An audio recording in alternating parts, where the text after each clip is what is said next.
A paz do Senhor, irmãos. Estamos aqui para o comentário de mais uma lição da Escola Bíblica Dominical, com muito prazer, com muita satisfação. A nossa lição de número 6 é a que nós vamos comentar hoje. O tema do trimestre, como os irmãos já sabem, é Igreja eleita, redimida pelo sangue de Cristo e selada com o Espírito Santo da promessa.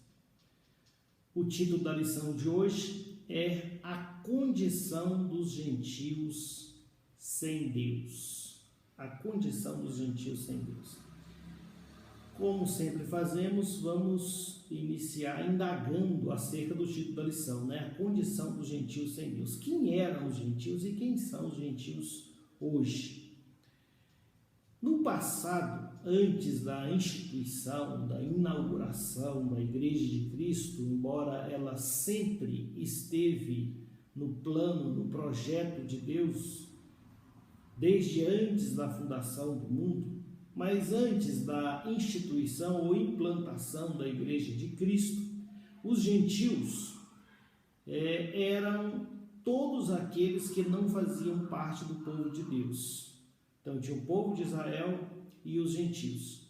Em muitas passagens bíblicas, ao invés de gentios, os irmãos vão ver a Bíblia Sagrada utilizando a expressão as gentes, né? Os gentios ou as gentes. Então, todos aqueles que não faziam parte da comunidade de Israel. Mas com a chegada da Igreja de Cristo, com a implantação, instituição da Igreja de Cristo, a concretização desse plano de Deus chamado Igreja, temos aí uma nova diferença, né? Temos um terceiro povo. Antigamente só era Israel e os gentios. Doravante passaremos a ser três povos, né? Israel continua sendo povo, os gentios, ainda há os gentios que são aqueles que não fazem parte do povo de Israel, mas existe também a Igreja de Cristo, um terceiro povo. E a Igreja de Cristo é formada por todos aqueles, independentemente de serem judeus ou gentios, que aceitam a fé, que professam o nome de Cristo. Então passa a fazer parte da Igreja de Cristo. Então hoje basicamente existem três povos: os judeus, os gentios e a Igreja de Cristo. Então já está situado quem eram os gentios. E nós, por natureza, éramos gentios. Quando não conhecíamos a Cristo, antes de aceitarmos a fé, éramos gentios. E como gentios, a nossa condição, e o título da lição é esse mesmo, a condição dos gentios, a nossa condição não era nada boa. Nós vemos que estávamos sem Cristo. Na própria leitura bíblica em classe, nós vamos ver, destrinchando os versículos ali, nós vamos ver que, primeiro, estávamos sem Cristo, porque os gentios, eles servem aos mais diversos deuses pagãos, né? Ainda hoje é assim. Os gentios servem diversos deuses, ainda que eles possam falar que não são deuses, mas são deuses. Tudo aquilo que toma o lugar de Deus, o Deus verdadeiro, também se constitui Deus. Então tem o Deus riqueza, o Deus sensualidade, e tantos outros deuses que existem hoje. Até as pessoas, né, podem se tornar o seu próprio Deus. Então os gentios, eles servem a diversos deuses, a deuses pagãos. Eles estão perdidos, eles estão sem Cristo, apartados de Deus. Então essa é a condição, uma das condições dos gentios. Outra, separados de Israel. Eles não fazem parte da igreja e também não fazem parte de Israel. E por não fazerem parte de Israel, não são descendentes de Abraão. Não são descendentes de Abraão. E aí já vem a terceira condição. São estranhos ao concerto da promessa, ou aos concertos da promessa. Não há promessa para aqueles que são gentios. Então nós, enquanto gentios, não estávamos alcançados pela promessa feita a Abraão. Não éramos descendentes de Abraão, por não sermos judeus e também não fazíamos parte da igreja. Não fazíamos parte da igreja e, portanto, estávamos sem a possibilidade de alcançar as promessas.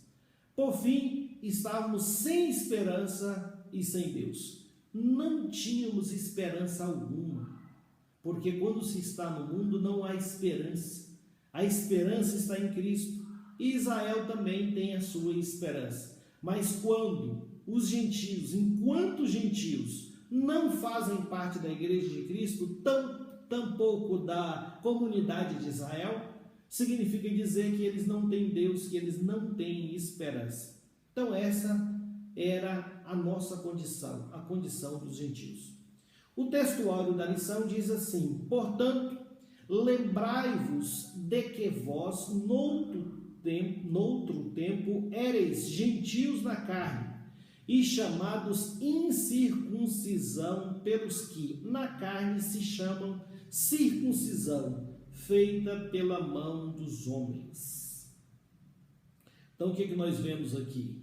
Que no outro tempo, ou noutra época, nós éramos chamados, nós éramos gentios e chamados incircuncisão ou incircuncisos. Os irmãos vão ver essa expressão na Bíblia Sagrada.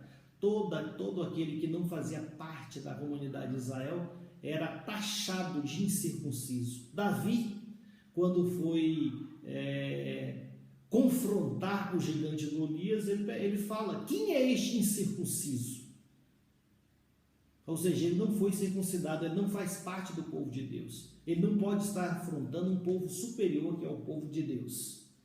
Então, essa era a nossa condição, a condição de incircunciso. E o povo de Israel era o povo circuncidado. E a lição vai falar sobre circuncisão, e nós não podemos deixar de falar sobre circuncisão. O que é circuncisão? Circuncisão é uma cirurgia que consiste na retirada do prepúcio do órgão genital masculino.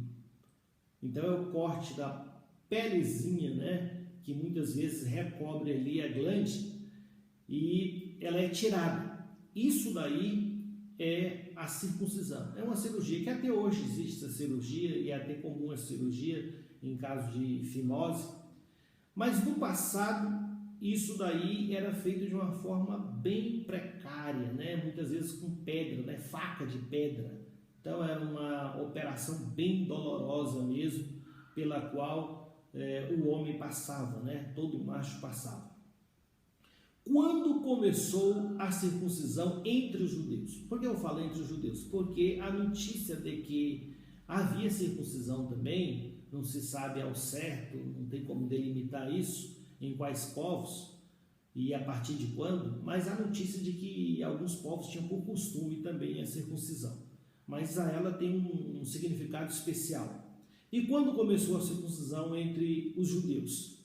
Toda a história está descrita em Gênesis, Os irmãos vão lá no capítulo 17 do Gênesis, ali está narrando quando Deus está fazendo um pacto com Abraão, patriarca Abraão. E Deus vai fazer com ele ali um concerto. E Deus vai fazer promessas para ele, vai dizer para ele que ele seria um grande povo, uma grande nação. E essas promessas feitas por Deus, Deus queria confirmar essas promessas por meio de um pacto, de um sinal, de um contrato. E isso seria o quê? Seria a circuncisão. Circuncisão que tinha qual o significado? Qual o significado da circuncisão? Era um sinal externo, como já falamos, era um sinal que era feito na carne, no prepúcio de todo macho que nascia. E esse sinal externo, ele simbolizava o concerto entre Deus e o seu povo. Assim, todo macho, desde Abraão foi circuncidado com 99 anos e seu filho Ismael com 13 anos, que foi quando foi feita essa promessa, esse pacto, com Abraão. Depois, a partir daí, todo macho que nascesse deveria ser circuncidado ao 8º dia. Esse era o pacto, esse era o sinal. A partir daí, o povo de Deus tinha que ter essa marca, esse sinal que representava concerto, representava um contrato entre Deus e o seu povo. E por que esse sinal era no órgão genital masculino? Para que todo homem, sempre que se relacionasse com uma mulher, pudesse se lembrar que ele e o que dele fosse gerado era de Deus, pertencia a Deus. E por isso mesmo deveria prevenir este homem de pecar contra o Senhor, de se entregar à prostituição, de se envolver com mulheres estranhas. Ele tinha que saber que ele pertencia a Deus, de modo que quando ele fosse praticar este ato, ele iria se lembrar que era da linhagem do povo de Deus, que ele pertencia a Deus e o que dele nascesse também pertencia a Deus. Então era um sinal muito forte e feito exatamente no lugar onde ele pudesse se lembrar disso, porque todas as nações contemporâneas de Israel eram nações que de regra eram depravadas, né? Havia muita depravação sexual. Então foi exatamente esse o ponto, né? Que Deus fez com que o seu povo tivesse esse sinal exatamente no órgão genital masculino para que todo homem se lembrasse disso. Obviamente que alguns sabiam disso, tinham consciência disso e ainda assim pecavam, mas já era um reforço a mais para o homem se lembrar que não poderia pecar, que ele era exclusivo de Deus, que era propriedade exclusiva do Senhor e que não poderia se envolver com a prostituição, com o adultério e com as mulheres estranhas.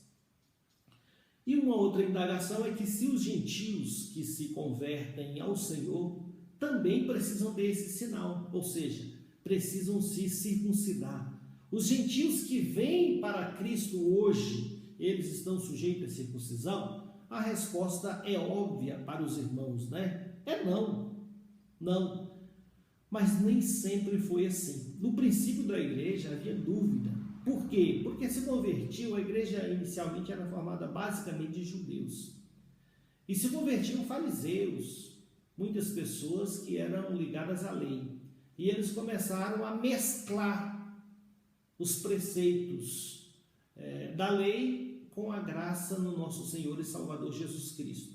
De modo que Paulo teve problemas, Barnabé teve problemas quando eles estavam pregando o evangelho e chegavam ali os judeus e queriam fazer com que os gentios começassem a observar os preceitos de Moisés para que tivessem direito ao reino dos céus, a promessa da salvação. E Paulo levantou ali uma grande polêmica, um grande debate, porque Paulo defendia que os gentios não estavam sujeitos a isso. E por conta disso, Paulo e Barnabé vai até Jerusalém, e ali em Jerusalém consultar os apóstolos. Houve o primeiro concílio da igreja, o concílio de Jerusalém, onde se concluiu, chegou-se à conclusão que os gentios não estavam sujeitos à lei de Moisés e que, portanto, não deveriam se circuncidar. Deveriam sim observar alguns preceitos, né? E foram colocadas 4 condições aqui: que eles não comessem coisas sacrificadas aos ídolos, que eles não comessem carne de animais mortos por sufocamento, que eles não comessem sangue e que eles se afastassem da prostituição. Então apenas essas 4 coisas foram recomendadas pelos apóstolos no primeiro concílio de Jerusalém, de modo que para nós hoje isso é absolutamente claro, que os gentios que se convertem a Cristo, que fazem parte da igreja de Cristo, não estão sujeitos a quaisquer das práticas do povo de Israel, principalmente essa prática que era a prática da circuncisão. E ouvindo alguns irmãos por aí, eu vejo que os irmãos perguntam: nós temos que nos circuncidar? Não, obviamente que não. E os israelitas devem circuncidar? Eles falam: sim, os israelitas devem circuncidar. Na verdade, os israelitas, se eles se circuncidarem na atual dispensação, eles não vão ser salvos por conta disso daí. A verdade que é que o antigo sistema ele desapareceu. Os israelitas também dependem de Cristo e devem aceitar o evangelho para ter acesso à salvação. Então todos hoje devem vir a Cristo, e todos hoje, na verdade, em vindo a Cristo, estão dispensados da circuncisão. A nova condição dos gentios que vieram a Cristo. Qual é a nova condição? Nós falamos da condição passada dos gentios, agora nós vamos falar da condição presente dos gentios que vieram a Cristo Jesus. Em primeiro lugar, nós agora somos considerados enxertados em Cristo Jesus. Nós éramos considerados zambujeiro e fomos enxertados na oliveira verdadeira. E o que é o zambujeiro? Nada mais é do que uma oliveira brava. Essa oliveira brava foi enxertada na oliveira verdadeira, de modo que a seiva e a raiz de Cristo, Cristo é a nossa raiz, e corre por nós a seiva do nosso Senhor e Salvador Jesus Cristo. Nós estamos nele enxertados. Essa é a nossa condição hoje, a condição de enxertado. Nós estamos unidos intimamente com o nosso Senhor e Salvador Jesus Cristo. Percorre em nós a seiva de Cristo Jesus. Aleluia! E é por isso que muitos que cantam, louvam, diz que agora a nossa condição é essa condição de zambujeiro bravo enxertado na oliveira verdadeira, que é Cristo Jesus. E por isso é que nós damos bons frutos, porque estamos enxertados no nosso Senhor e Salvador Jesus Cristo. Também hoje, nós agora somos chamados povo de Deus. Antes não éramos chamados povo de Deus, o povo de Deus era Israel, mas nós passamos a ser chamados povo de Deus. Aleluia! Paulo, escrevendo aos Romanos, ele cita Oséias, onde está escrito: chamarei meu povo ao que não era meu povo. Chamarei meu povo ao que não era meu povo. E amada a que não era amada. Então Deus no passado chamava Israel seu povo, e a nós não chamava povo de Deus, porque éramos gentios, mas agora Deus nos chama de povo seu. Aleluia, glória a Deus. Nós somos povo de Deus, o povo adquirido, a nação santa. Aleluia, louvado seja o nome do Senhor. Outra condição que agora temos como gentios é que nós somos filhos de Deus. Aleluia, povo de Deus, oliveira brava enxertada em Cristo e filhos de Deus. Aleluia. É o que nós lemos em João, no capítulo 1, versículos 11, 12 e 13. Veio para o que era seu, os judeus, e os seus não o receberam, mas a todos quantos o receberam, deu-lhes o poder de serem feitos filhos de Deus, aos que creem no seu nome, os quais não nasceram do sangue, nem da vontade da carne, nem da vontade do varão, mas de Deus.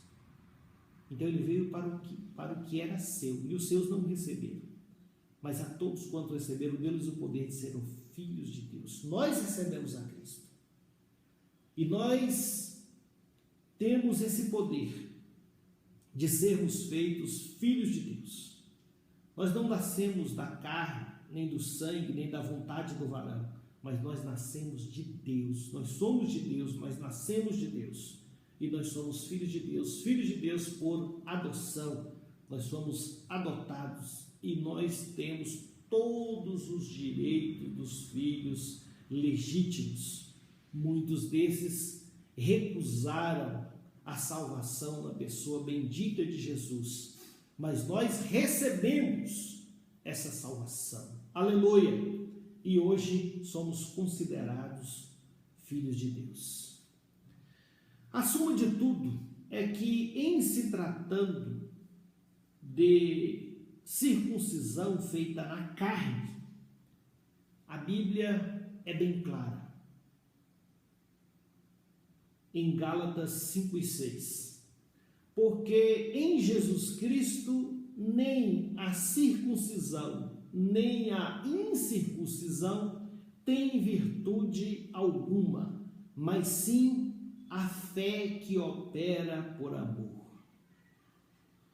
Repetindo, porque em Jesus Cristo nem a circuncisão, nem a incircuncisão tem virtude alguma, mas sim a fé que opera por amor. Ou ainda, Gálatas 6:15. Porque em Cristo Jesus nem a circuncisão, nem a incircuncisão tem virtude alguma, mas sim o ser uma nova criatura. Então a circuncisão que é feita na carne e a incircuncisão hoje é de nenhum valor. O que importa é ser uma nova criatura, é ter nascido de novo, é estar em Cristo Jesus. Assim que se alguém está em Cristo, nova criatura é. As coisas velhas já passaram, eis que tudo se fez novo. Isso é o que importa. O debate relativo à circuncisão e incircuncisão se perdeu no passado. Agora existe uma circuncisão, mas que circuncisão era essa? Éramos incircuncisos, mas agora somos circuncidados com a circuncisão que é feita no coração.